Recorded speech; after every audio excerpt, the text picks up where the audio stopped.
Hi guys, আসসালামু আলাইকুম ওয়া রাহমাতুল্লাহি ওয়া বারাকাতু। তো কেমন আছেন সবাই? আশা করি অনেক ভালো আছেন। আমিও ভালো আছি আল্লাহর অশেষ রহমতে।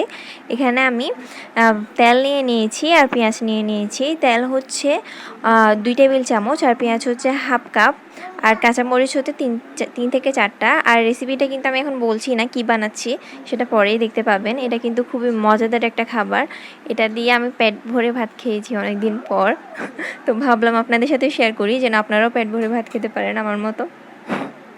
তো আমি একটু করে পানি দিয়ে দিয়েছি যাতে পেঁয়াজটা পুড়ে না যায়। এরপর আমি লবণ দিয়ে দিচ্ছি স্বাদ মতো। এরপরে আমাদের বাসায় যে মশলাটা থাকে সেই মশলাটা দিয়ে দিয়েছি দুই চা চামচ। আর এখন আমি হলুদ দিয়েছিলাম অল্প করে। এখন আমি চিংড়ি মাছ দিয়ে দিচ্ছি। চিংড়ি মাছটা না দিলে হবে, কিন্তু দিতে চাইলে দিতে পারবেন, কোনো সমস্যা নেই।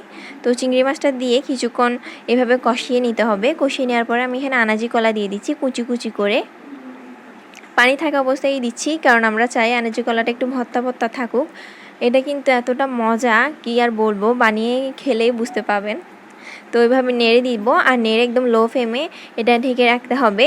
আর কিছু করতে হবে না, এরপরে আপনা আপনি হয়ে যাবে। আর হওয়ার পরে উপরে একটু জিরা গুঁড়ি ছিটিয়ে দিবেন, তাতে স্বাদটা আরও বেড়ে যাবে।